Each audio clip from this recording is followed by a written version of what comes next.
Top 30 na katotohanan sa Pilipinas. Number 30. Sa Pilipinas ka lang makakakita ng taong walang pera pero may parcel. Number 29. Sa Pilipinas ka lang makakakita na ang mga tao na tumatanda ay lalong nagmumukhang pera. Number 28. Sa Pilipinas ka lang makakakita na friends lang daw pero ang convo ay may good morning at huwag papagutom. Number 27. Sa Pilipinas ka lang makakakita ng mga batang nagbibigay ng cake at flowers sa nanay kapag Mother's Day, pero kinabukasan ay hindi na mautusan. Number 26. Sa Pilipinas ka lang makakakita ng taong palusumbong sa boss para lang ma-promote sa trabaho. Number 25. Sa Pilipinas ka lang makakakita ng taong hindi maubusan ng My Day, akala mo gumagawa ng PowerPoint. Number 24. Sa Pilipinas ka lang makakakita ng taong huling beses kinilig ay nung nahawakan niya yung extension wire sa bahay. Number 23. Sa Pilipinas ka lang makakakita ng taong matanda na pero nalilito pa rin sa mechado, afritada, menudo at kaldereta.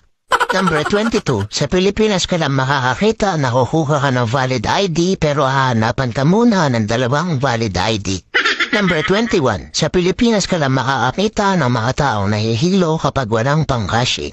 Number 20. Sa Pilipinas ka lang makakakita ng kapitbahay na mas alam pa ang buhay mo kaysa sayo. Number 19. Sa Pilipinas ka lang makakakita ng makiki-birthday na walang dalang regalo pero may dalang supot. Number 18. Sa Pilipinas ka lang makakakita ng walang trabaho pero araw-araw lasing. Number 17. Sa Pilipinas ka lang makakakita ng tao na uupo sa dulo ng jeep tapos ipapabot ang bayad. Number 16. Sa Pilipinas ka lang makakakita ng taong maamo kapag nangungutang pero galit pag siningil. Number 15. Sa Pilipinas ka lang makakakita ng taong naglagay ng hardworking sa resume pero tinatamad pumasok kapag Lunes. Number 14. Sa Pilipinas ka lang makakakita na pag ang tropa nila ay nadapa imbis na tulungan ay tatawanan pa nila. Number 13. Sa Pilipinas ka lang makakakita na ang mga tao ay madalas magpasarin sa social media pero kapag pinatulan mo ay autoblock ka na sa kanya. Number 12. Sa Pilipinas ka lang makakakita ng mga tao na nagsisiraan pero nagbabanding. Number 11. Sa Pilipinas ka lang makakakita ng mga babae nagpipils kahit nasa abroad ang mistero.